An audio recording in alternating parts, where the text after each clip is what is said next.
sudah ada kayak dapur gitu ya? Ya pokoknya ya jual Pak Hobi nanti. Pakai terus datang dari Semarang tadi. Iya. Halo YouTube, selamat datang di channel Suara Nusantara, channel yang selalu memberikan informasi terupdate buat kalian semua. Jika channel ini bermanfaat buat kalian, jangan lupa untuk like, subscribe, share, dan tekan tombol lonceng di pojok kiri layar kalian agar kalian tak ketinggalan informasi terbaru dari channel ini.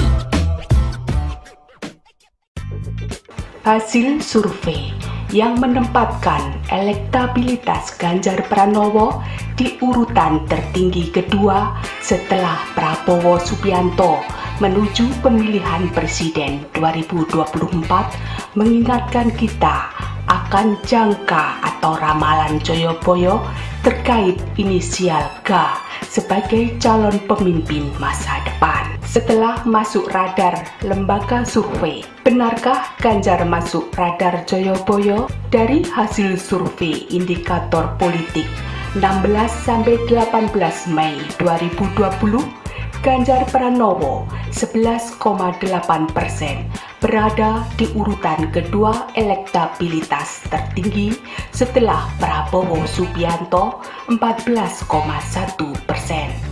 Menyusul Anies Baswedan 10,4%, Ridwan Kamil 7,7%, dan Sandiaga Uno 6,0%.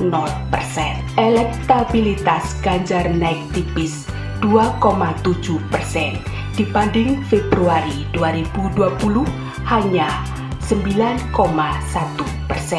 Sedangkan Prabowo turun drastis 8,1% dibanding Februari 2020 sebesar 22,2%, dan Anies pun turun tipis 1,7% dibanding Februari 2020 sebesar 12,1%. Joyoboyo konon meramalkan negeri Nusantara ini akan mencapai kejayaannya, bahkan menjadi mercusuar dunia. Dipimpin secara berturut-turut oleh sosok pemimpin yang nama-namanya berinisial No, Go, Ro. Sebelum muncul sebagai sosok pemimpin, mereka tersamar atau tersembunyi di tengah masyarakat sebagai Satria Piningit. Fenomena Satria Piningit ini setidaknya terjadi dalam Pilpres 2004 dan 2014. Joyoboyo adalah seorang raja dari Kerajaan Kediri 1135 sampai 1157 yang bergelar lengkap Sri Maharaja Sang Mahapanji Jayabaya Sri Mawiswara Madusudana Awatara Nindita Sutrisingha Utungga Dewa. Selain raja, Joyoboyo juga dikenal sebagai seorang pujangga yang karya-karyanya bernuansa filosofis dan mistis. Banyak ramalan Joyoboyo yang konon sudah terbukti, antara lain Murjani Sabdo Palon Noyo Genggong. Noyo Genggong dan Sabdo Palon adalah nama abdi dalem atau pembantu di kerajaan Majapahit. Murja berarti musnah, yang artinya Joyoboyo telah memprediksi runtuhnya Majapahit seiring hilangnya Noyo Genggong dan Sabdo Palon.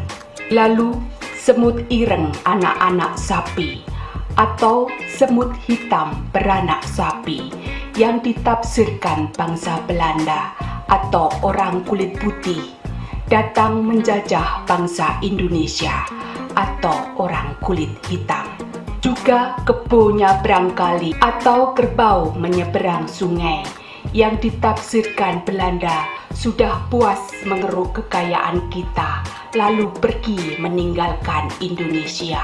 Kejajah saumur jagung karo wong cebol kepalang, atau dijajah seumur jagung oleh orang cebol, yang diartikan Indonesia dijajah oleh orang Jepang yang hanya berlangsung 3,5 tahun. Kemudian pitik tarung sak kandang atau ayam bertarung dalam satu kandang yang ditafsirkan perang saudara pasca peristiwa Gerakan 30 September 1965 atau Partai Komunis Indonesia atau G30 SPKI 1965. Selanjutnya, kodok ijo ongkang-ongkang atau kata hijau duduk ongkang-ongkang kaki di panggung kekuasaan. Warna hijau identik dengan seragam militer, sehingga kemudian diterjemahkan militer berkuasa di era Orde Baru yang dipimpin Presiden Soeharto. Terakhir, tikus piti anoto baris atau tikus-tikus berbaris yang kemudian ditafsirkan barisan rakyat dan mahasiswa melengsarkan Presiden Soeharto pada 21 Mei 1998 melalui gerakan reformasi. Lalu, bagaimana dengan inisial sosok pemimpin Noto Nogoro No?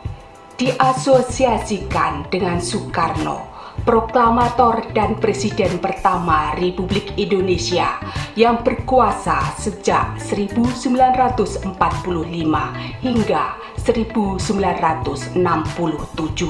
To diasumsikan sebagai Soeharto, presiden kedua Republik Indonesia yang berkuasa sejak 1967 hingga 1998. No, kedua ditafsirkan sebagai Susilo Bambang Yudhoyono, Presiden kelima Republik Indonesia yang berkuasa sejak 2004 sampai 2014. Uniknya, para spekulan ramalan Joyoboyo tidak memasukkan nama Presiden ketiga Republik Indonesia, B.J. Habibie, 1998 sampai 1999. Presiden keempat Republik Indonesia, Kiai Haji Abdul Rahman Wahid alias Gus Dur, tahun 1999 sampai 2001. Dan Presiden kelima Republik Indonesia, Megawati Soekarno Putri, tahun 2001 sampai 2004. Dengan ilmu utak-atik Gatot, diasumsikan bahwa Presiden Republik Indonesia dari ramalan Joyoboyo haruslah yang memiliki masa jabatan lengkap minimal 5 tahun. Konon, Noto dan Nogoro adalah dua suku kata yang terpisah, sehingga tiga presiden yang tidak memiliki masa jabatan lengkap tersebut dianggap hanya bunga-bunga masa transisi. Bagaimana dengan Presiden ke-7 Republik Indonesia, Joko Widodo? Konon nama kecil Jokowi adalah Mulyono, sehingga masuk inisial No seperti Yudhoyono. Setelah No, inisial Presiden ke-8 Republik Indonesia adalah Ko. Apakah Ganjar Pranowo yang saat ini menjabat Gubernur Jawa Tengah periode kedua adalah Ko tersebut? Mungkinkah Ganjar masuk radar Joyoboyo? Mungkin saja, sebab jalan ke arah istana atau kursi Republik Indonesia ke-1 tampaknya tidak terlalu terjal bagi mantan anggota DPR Republik Indonesia dari PDI Perjuangan ini. Pertama, meski saat ini Prabowo masih merajai survei, namun pada 2024 mantan Komandan Jenderal Kopassus itu akan dianggap sebagai politikus veteran dengan kecenderungan elektabilitas menurun, sehingga diyakini ia tak akan maju lagi di Pilpres 2024. Ini saja elektabilitas Prabowo menurun 8,1% dibanding Februari 2020. Kedua, Dengan bergabung ke pemerintahan Presiden Jokowi sebagai Menteri Pertahanan, banyak pendukungnya yang kecewa, terutama komunitas 212, sehingga diyakini Prabowo tak akan nyapres lagi. Ketiga, dalam usianya yang sudah sepuh 73 tahun pada 2024, diyakini Prabowo akan lebih memilih menjadi kingmaker seperti Megawati Soekarno Putri pada Pilpres 2014 dan 2019. Di sisi lain, Ganjar adalah pilihan paling realistis bagi parpol-parpol pendukung Jokowi, terutama PDIP, bila memilih capres untuk 2024 sebagai penerus Jokowi. Mengapa di PDIP saat ini tidak ada tokoh lapis kedua setelah Megawati yang marketable atau layak jual sebagai capres, termasuk Puan Maharani dan Prananda Prabowo? Sebagai putra-putri Megawati, keduanya memang cucu biologis Bung Karno, tapi mereka belum tentu cucu ideologis sang proklamator itu. Kalau Ganjar sudah jelas sebagai penganut dan pengamal ideologi Bung Karno, Marhainisme dan Pancasila. Elektabilitas Puan 0,8% dan Prananda saat ini juga jauh dari Ganjar. Maka mau tak mau Megawati pun harus realistis seperti pada Pilpres 2014 yang merelakan mahkotanya diambil Jokowi. Sebagai kepala daerah, Ganjar juga dinilai berhasil, terbukti dengan terpilihnya pria berambut putih kelahiran Karanganyar, Jawa Tengah, 28 Oktober 1968 ini untuk periode kedua 2018 sampai 2023. Ke depan, stok kepemimpinan nasional diprediksi lebih banyak bersumber dari kepala daerah, sehingga nama-nama kepala daerah ini pun bermunculan dan mendapat angka signifikan dalam survei seperti Gubernur DKI Jakarta Anies Baswedan, Gubernur Jawa Barat Ridwan Kamil 7,7%, dan Gubernur Jawa Timur Khofifah Indar Parawansa 4,3%. Tapi tunggu dulu, bagaimana bila ternyata Prabowo maju lagi dalam Pilpres 2024? Silahkan saja, tapi mungkin Ketua Umum Partai Gerindra ini akan kembali mengalami kekalahan pahit seperti pada Pilpres 2009 sebagai cawapres yang berpasangan dengan capres Megawati.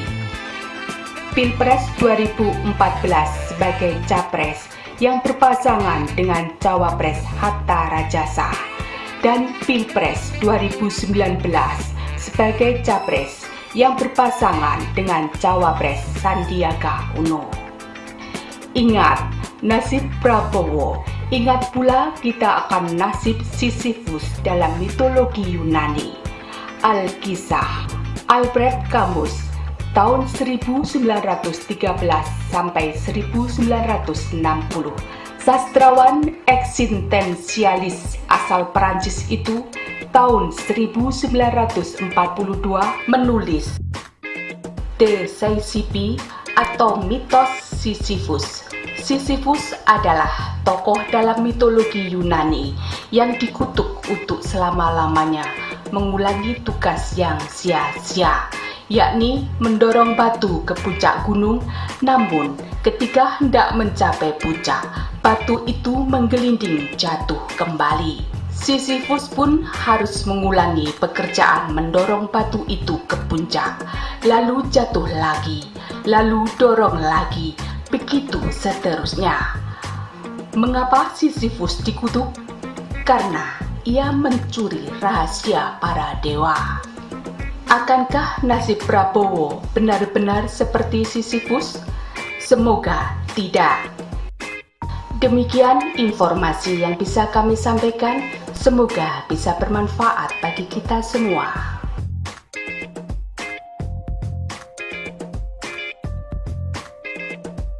Halo YouTube, selamat datang di channel Suara Nusantara, channel yang selalu memberikan informasi terupdate buat kalian semua. Jika channel ini bermanfaat buat kalian, jangan lupa untuk like, subscribe, share, dan tekan tombol lonceng di pojok kiri layar kalian, agar kalian tak ketinggalan informasi terbaru dari channel ini.